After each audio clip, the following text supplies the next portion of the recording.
There have been few things in the history of mankind that can compete with harnessing electric power. Often overnight, the extension of power lines brought light into darkness and increased productivity and quality of life. There are well-told stories about Benjamin Franklin's kite or Thomas Edison's central station power, but lesser known is the story of rural electrification, a story of incredible vision, dogged determination, politics, and most importantly, rural Americans working together to bring the lights. This is our story.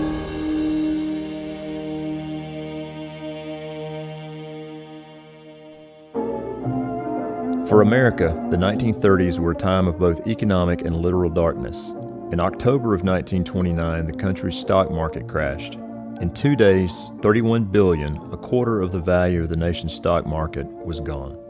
Consumer confidence plummeted, thousands of banks closed, and manufacturing slowed by a third, causing slashed wages, layoffs, and 25% unemployment nationwide.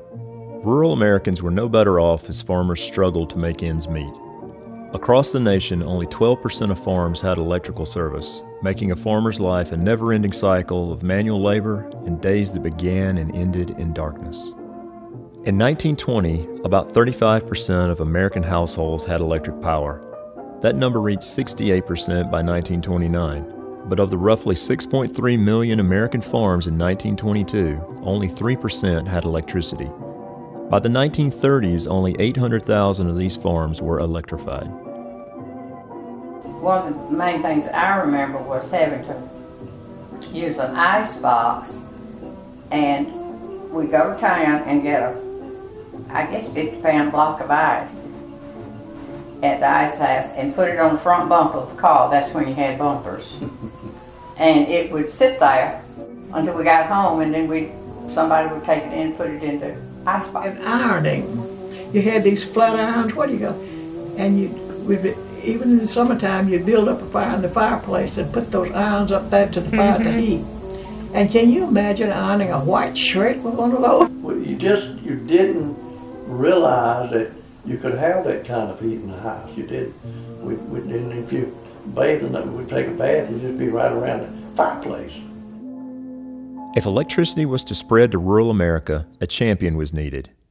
By the mid-1930s, two men emerged who fit the bill: President Franklin Delano Roosevelt and his friend and advisor, Morris Cook. Elected in 1933, FDR quickly implemented an aggressive New Deal. Roosevelt, a man of means from New York, befriended the rural Georgia farmers and came to understand their plight. He was surprised to find that those who had electricity in rural Georgia paid 4 times more per kilowatt hour than he did at his home in New York. His experience in Warm Springs, Georgia, along with the encouragement of Cook, led to the creation of the Rural Electrification Administration. Roosevelt named Cook the first REA administrator, and soon federal loans would flow out to construct distribution systems. Across America, groups of rural residents banded together to form cooperatives. Employees were hired, local boards were elected. The REA was on its way.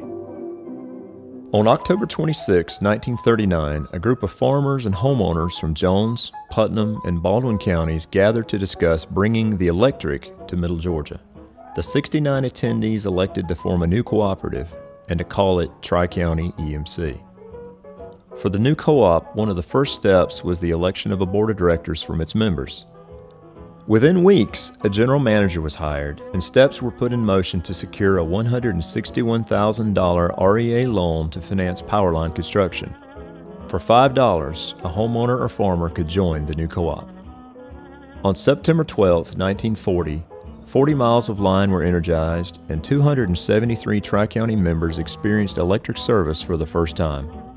By the end of World War II, Tri-County's linemen had cleared for and built 325 miles of line, all by hand, serving 751 rural homes and businesses.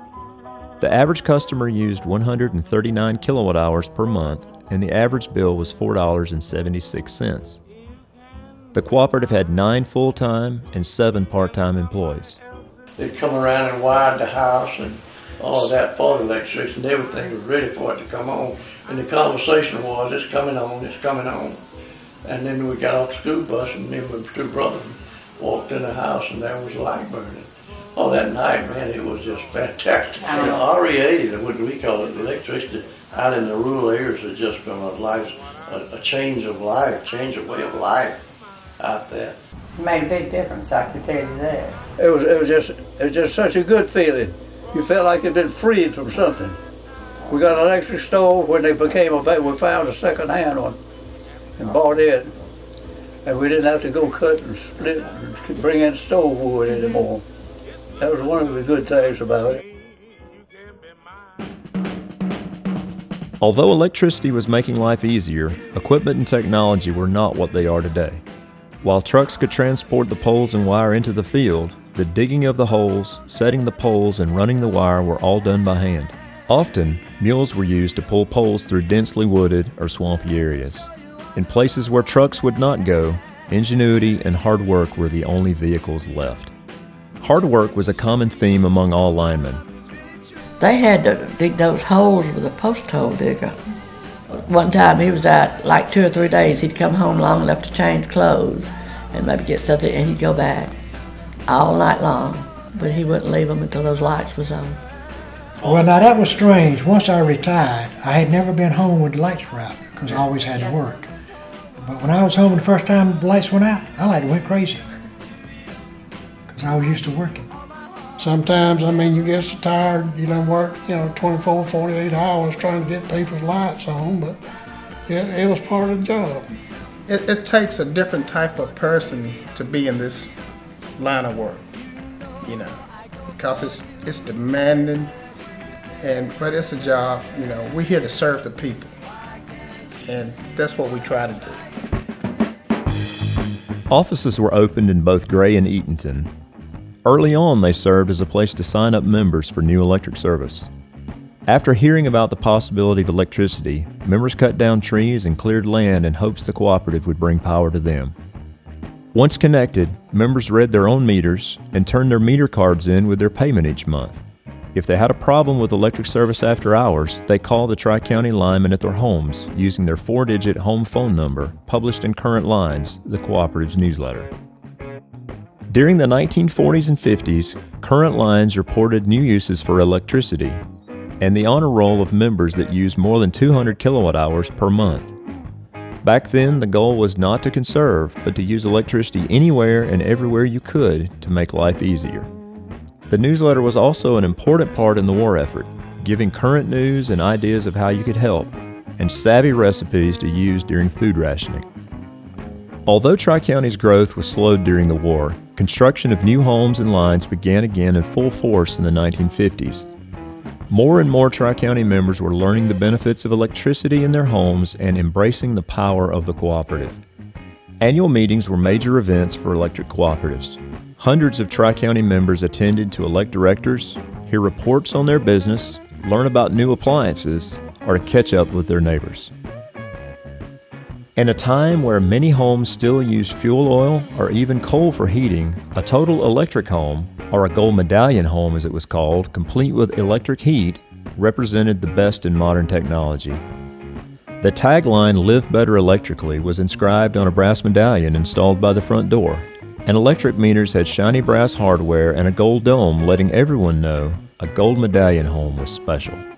By August of 1960, 96% of farms, homes, schools, and businesses outside the city limits had electricity. Tri-County staff had grown to 17 full-time employees. Major equipment upgrades were coming soon. The co-op's first digger truck, used to place poles, was purchased in 1969. It's unreal now what what we had.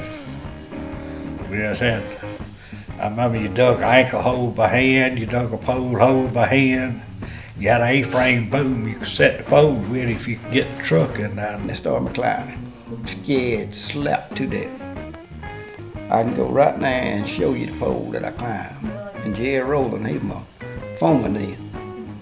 He said, "Don't worry, boy, I got you." And every time I make a step, he make one. And his hard hat was right up under my rump. Every time I go up, he go up. And got up and I was like, he said, "You're going to have to turn it loose." I said, "Can't turn it loose." He said, "You got to work." So I turned one hand loose. He said, "You can't work with one hand." Heavying up the lines was a common term during the 1960s as Tri-County continued to increase electric capacity throughout the service area. A new substation was built in Putnam County, and smaller poles and lines gave way to three-phase service.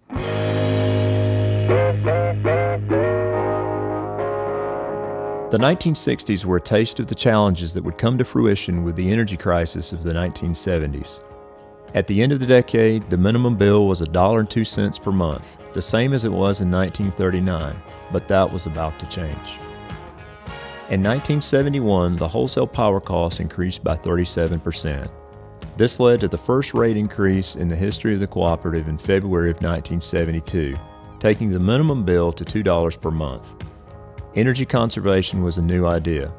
Until the 1970s, cheap energy prices encouraged members to use electricity in every way possible to make their lives easier with little regard to cost. Now they were encouraged to save energy. Facing a need for power generation for a growing rural Georgia, the state's EMCs came together to form Oglethorpe Power, our generation and transmission cooperative, and to purchase capacity at plants such as nearby Shearer and Vogel, Georgia's first nuclear plant. Georgia's EMCs were now in control of their own destiny.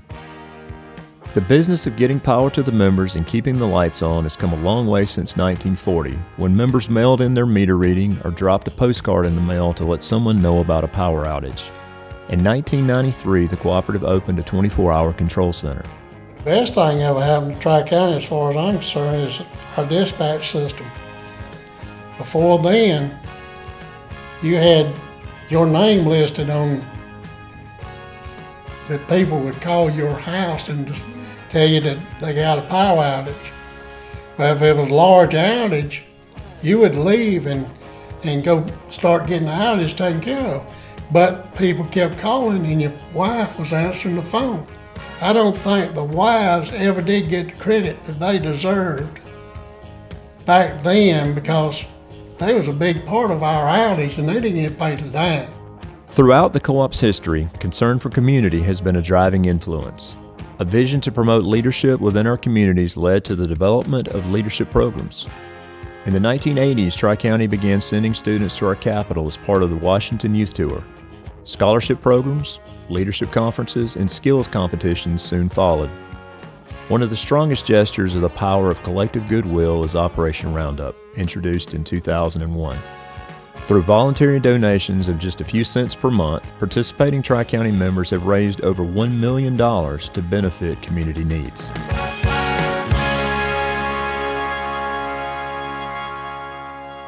In the next 20 years, technology would drive reliability and customer service to new levels. Meters are read through power lines. Computers can answer thousands of phone calls during outages and predict the outage location. And members are paying bills through their smartphone, often before the energy is used. Technology has also made way for a strengthened resolve to environmental awareness. The cooperative's Green Power EMC program, the first of its kind in the state, offers the choice of renewable energy. Solar, hydroelectric, and biomass energy are all now part of the Tri-County EMC fuel mix. In speaking of the future of electric cooperatives, Walter Harrison, a rural electrification pioneer, once said, "The golden years of our program will be the hardest. The missionary days are over.